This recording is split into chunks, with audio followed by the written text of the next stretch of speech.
ગાંધીનગરમાં રૂપાલની પલ્લીમાં આસ્થાનું ઘોડાપુર ઉમટ્યું છે। ઘીનો અભિષેક કરીને લાખો શ્રદ્ધાળુઓએ કર્યા પલ્લીના દર્શન। ગાંધીનગરના રૂપાલ ગામમાં વરદાયિની માતાજીના આશીર્વાદ સાથે આ પવિત્ર ભૂમિમાં દર વર્ષે નવરાત્રિની આસો સુદ નવમીએ ભવ્ય પલ્લી યોજાય છે। રૂપાલની પલ્લીની સૌથી અનોખી ઓળખ છે તેના પર થતો શુદ્ધ ઘીનો અભિષેક। પલ્લીના રથ પર 5 અખંડ જ્યોત પ્રગટાવવામાં આવે છે અને ભક્તો મનોકામના પૂર્ણ થતા માતાજીના ચરણોમાં લાખો લીટર શુદ્ધ ઘી અર્પણ કર્યું, જેથી રસ્તાઓ પર ઘીની નદી વહેતી હોય તેવા દ્રશ્યો સર્જાયા હતા। શ્રી વરદાયિની માતાજીનું મંદિર 5000 વર્ષથી શ્રદ્ધાનું કેન્દ્ર છે। રામાયણ અને મહાભારત સાથે જોડાયેલી દર વર્ષે નવરાત્રિની આસો સુદ નવમીએ ભવ્ય પલ્લી યોજાય છે।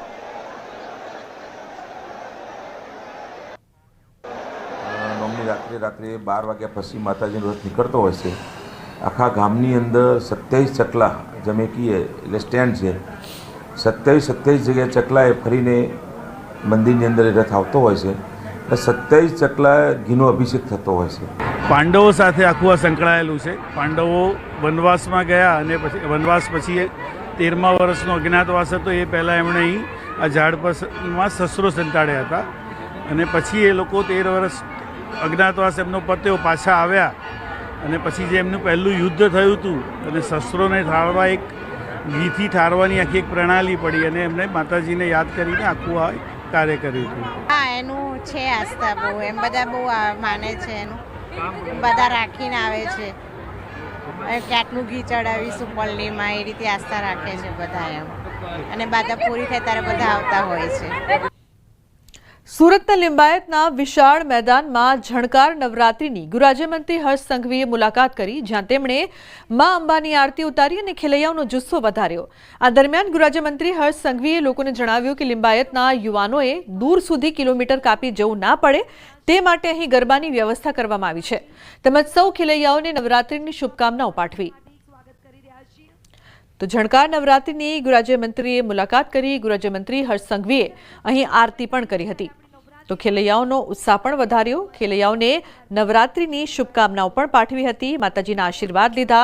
અહીં તેમણે મા અંબાની આરતી ઉતારી। ધારાસભ્ય શ્રીમતી સંગીતાબેન પાટીલ દ્વારા આ અદ્ભુત નવરાત્રિના આયોજન બદલ ખૂબ ખૂબ અભિનંદન આપું છું।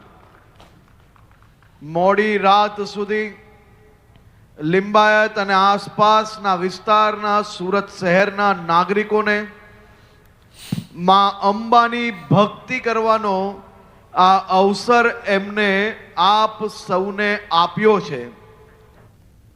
અમદાવાદમાં દરિયાપુર વિસ્તારમાં આવેલા કાળકા માતાના મંદિરમાં આઠમના દિવસે થાય છે અનોખી પૂજા।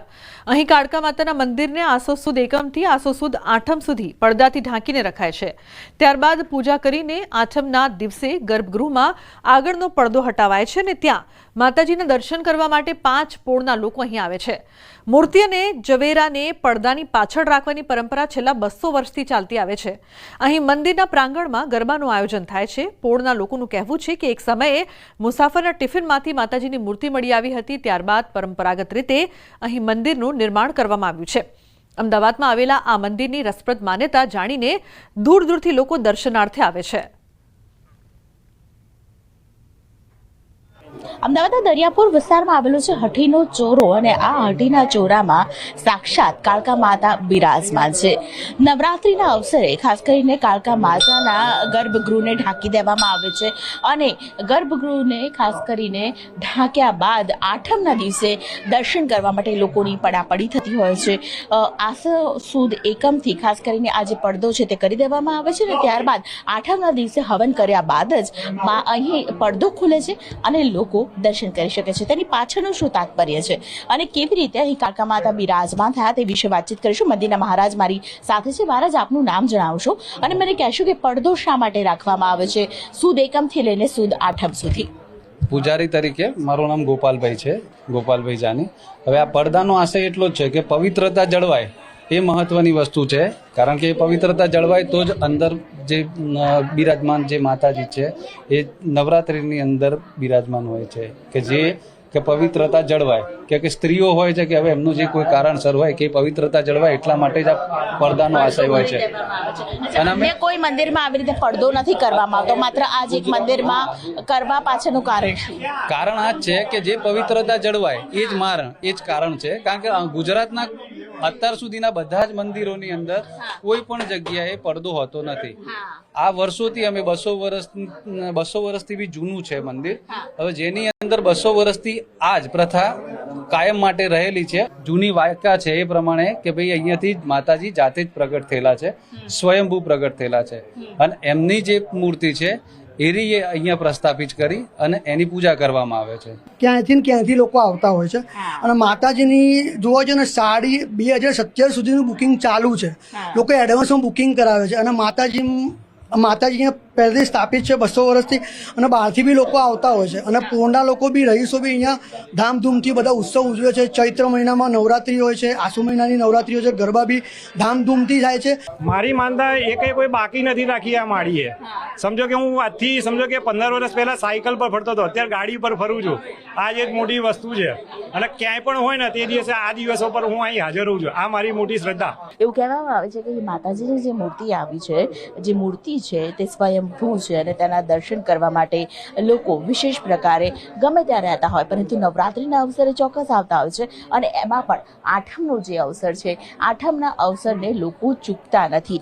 5 પોળના લોકો ખાસ કરીને આઠમના અવસરે અહીં કાળકા માતાના દર્શન કરવા માટે આવતા હોય છે. કેમેરા પર્સન પંકજ મકવાણા સાથે દીપિકા કુમાર, ન્યૂઝ 18 ગુજરાતી, અમદાવાદ. યાત્રાધામ પાવાગઢ ખાતે શારદીય નવરાત્રિના 9મા નોરતે મંગળા આરતીમાં ભક્તોનું ઘોડાપૂર ઉમટ્યું. વહેલી સવારે માતાજીના દર્શન માટે ભક્તોની લાંબી કતાર જોવા મળી. નવરાત્રિ દરમિયાન પાવાગઢમાં મોટી સંખ્યામાં ભક્તોએ દર્શન કર્યા હતા.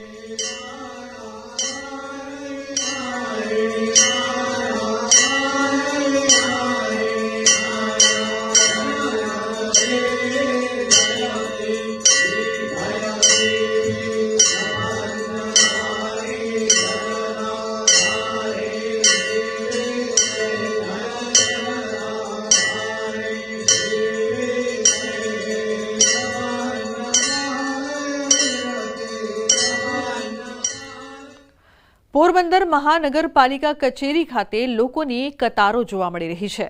આ લાઈનો લાગવા પાછળનું કારણ છે રિબેટની સમયમર્યાદા. 30 સપ્ટેમ્બરે રિબેટની સમયમર્યાદા પૂર્ણ થઈ ગઈ છે. ઉલ્લેખનીય છે કે મનપા દ્વારા હાઉસ ટેક્સમાં ધરખમ વધારો ઝીકાયો હતો, જેનો વિરોધ થતાં વેરામાં ઘટાડો કરાયો છે. વેરા ઘટાડાની જાહેરાત તો કરી દેવાઈ, પરંતુ હાઉસ ટેક્સમાં રિબેટનો સમય ન વધારવામાં આવ્યો હોવાથી મનપા કચેરી ખાતે શહેરીજનો હાઉસ ટેક્સ ભરવા મનપા કચેરી ખાતે સવારથી લાંબી કતારોમાં ઉભેલા જોવા મળી રહ્યા છે. ઓનલાઈન પેમેન્ટમાં પણ સાઇટમાં વારંવાર એરર આવે છે, જેથી લોકો મનપા કચેરી ખાતે આવી લાઈનોમાં ઊભા રહેવું પડી રહ્યું છે, જેથી રિબેટ તારીખનો સમય વધારવામાં આવે સહિતની માંગણી લોકો દ્વારા કરવામાં આવી રહી છે. નગરપાલિકાનો સ્ટાફ કદાચ આમ ઉથેથી મેથી નીચે પછડાય તો આ સમસ્યા ઉકલે એમ નથી. બીજું, હજી મહાપાલિકા દ્વારા જે ફેર બિલ પણ આપેલા છે એમાં ગટર વેરો 3જે માળે આવ્યો છે, કોઈને 4થે માળે ગટર વેરો આવ્યો છે, કોઈને ગટર નથી ગ્રાઉન્ડ ફ્લોર ઉપર એને ગટર વેરો છે ને એમાં પાછી આ જ મહાપાલિકાની મિસ્ટેક એ છે કે જેમાં એડ્રેસ નથી કે ભાઈ સુતારવાડામાં ગટર વેરો છે તો બિલમાં ભૂલથી સુતારવાડા લખેલું નથી.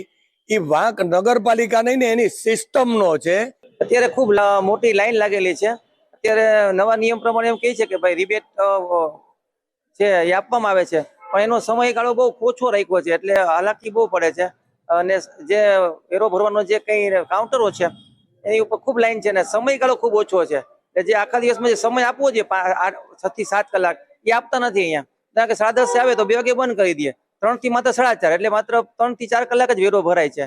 અત્યારે જે ઘટાડો કરવામાં આવે ટૂંક સમય પહેલાં કરવામાં આવે છે, એના અનુસંધાને આ જે સમયમર્યાદા છે રિબેટની એમાં વધારો કરવા માટેની રજૂઆતો મળેલી છે.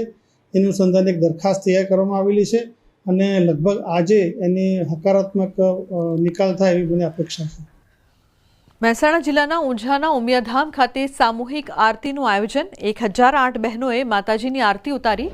દુર્ગાષ્ટમીએ માતૃશક્તિ સમાન 1008 બહેનોએ મા ઉમિયાની આરતી ઉતારી હતી। માતાજીના ચાચર ચોકમાં એક સાથે આરતી ઉતારવામાં આવી। 1008 દીવડાની આરતી ઉતારતા આકાશના તારલા જમીન પર ઉતરી આવ્યા હોય તેવો માહોલ રચાયો હતો। ઉમિયા માતાજી સંસ્થાન દ્વારા મહાઆરતીનું આયોજન કરાયું હતું।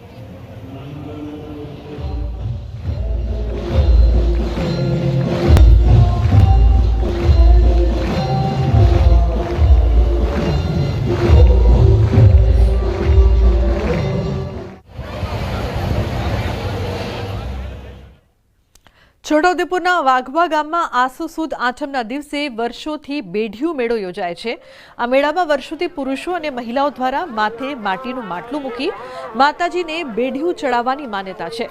મેળામાં ભક્તોને અગવડતા ન પડે તે માટે વ્યવસ્થા કરવામાં આવી છે। સાથે ગામના યુવકો લોકોને મુશ્કેલી ન પડે તે માટે ખડે પગે સેવા કાર્યમાં જોડાય છે। તો વાઘેશ્વરી માતાજીમાં અખૂટ શ્રદ્ધા રાખતી અને મનોકામના પૂરી થતા માટીનું માટલું માથે મૂકીને અહીં આવતી મહિલાઓ જોવા મળે છે। માં વાઘેશ્વરી માતાના મંદિરે મેળાનું આયોજન કરેલ છે, જેમાં વાઘવા જૂથ ગ્રામ પંચાયત વતી પાણી, આરોગ્યની સેવા તેમજ પ્રશાસનની સેવા એટલે કે શું કહેવાય પબ્લિકને કંટ્રોલ રાખવા માટેની સેવાનું વાઘવા જૂથ ગ્રામ પંચાયત વતી કરેલ છે। દરેક સભ્યો અહીંયા માતાજીની શ્રદ્ધા માટે આવે છે અને શ્રદ્ધા સાથે બેડીઓ ચઢાવે પણ છે અને બાળકનું જે આરોગ્ય છે આરોગ્ય પણ સચવાય એવી પણ શ્રદ્ધા લેતા હોય છે અને એ શ્રદ્ધા પૂર્ણ થતાં અહીંયા પછી બેડીઓ ચઢાવવામાં આવે છે અને એટલા માટે આ મેળાને બેડિયાનો મેળો એવું પણ કહેવામાં